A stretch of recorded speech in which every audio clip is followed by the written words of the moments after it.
अहमदाबाद विमान हादसे में मारे गए लोगों के परिजन अब एयर इंडिया के खिलाफ कानूनी कार्रवाई की तैयारी कर रहे हैं। ब्रिटेन में बसे पीड़ितों के परिवार एयर इंडिया और बोइंग के खिलाफ यूके की अदालतों में मुकदमा दायर करने पर विचार कर रहे हैं। आपको बताते चले कि इस हादसे में 53 ब्रिटिश नागरिक भी मारे गए थे। इंडिया टुडे से जुड़ी नलिनी शर्मा की रिपोर्ट के मुताबिक ब्रिटेन में रहने वाले इन परिवारों ने यूके की एक मशहूर लॉ फर्म कीस्टोन से संपर्क किया है।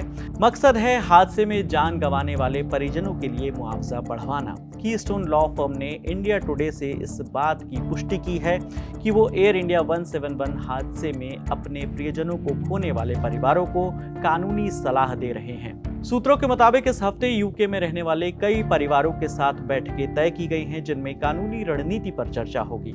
इन बैठकों के बाद अगली कार्रवाई को लेकर कोई ठोस फैसला लिया जाएगा।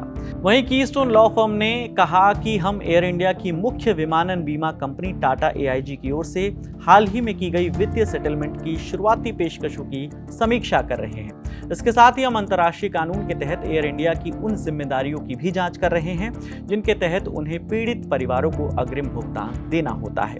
आपको याद दिला दें कि 12 जून को एयर इंडिया का विमान बोइंग 787 ड्रीमलाइनर दोपहर 1:38 पर अहमदाबाद से लंदन के लिए रवाना हुआ था, जिसमें 230 यात्री और 12 क्रू मेंबर सवार थे। टेक ऑफ के कुछ मिनट बाद ही ये प्लेन क्रैश हो गया। अहमदाबाद एयरपोर्ट से कुछ ही दूरी पर प्लेन अस्पताल के हॉस्टल से जा टकराया और उसमें आग लग गई। इस दुर्घटना में विमान में सवार 242 लोगों में से 241 लोगों की मौत हो गई, जबकि सीट नंबर 11A पर बैठे भारतीय मूल के ब्रिटिश नागरिक रमेश विश्वास कुमार की जान बच गई थी।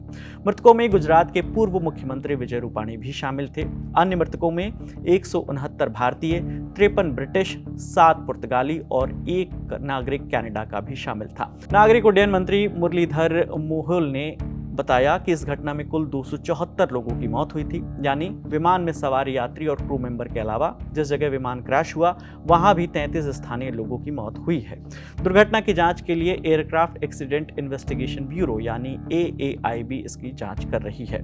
एयर इंडिया ने विमान में सवार मृतकों के परिवारों को टाटा सन्स की ओर से 1-1 करोड़ रुपए मुआवजा देने की घोषणा की थी। इसके इतर जान गंवाने वाले लोगों के परिवारों और घायलों के लिए एयर इंडिया ने 25-25 लाख रुपए का अंतरिम मुआवजा देने की भी घोषणा की थी।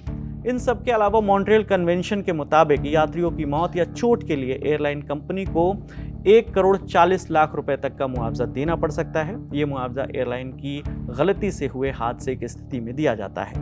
वहीं अब ब्रिटेन में बसे पीड़ितों के परिवार एयर इंडिया और बोइंग के खिलाफ यूके की अदालतों में मुकदमा दायर करने पर विचार कर रहे हैं, जिसमें कीस्टोन लॉ फर्म उनकी मदद कर रही है। तो इस मामले में आगे जो भी अपडेट आएगा हम आप तक लेकर आते रहेंगे। कैमरे के पीछे हमारे साथी प्रशांत हैं। मेरा नाम विकास वर्मा है। देखते रहिए दी ललित टॉक। शुक्रिया।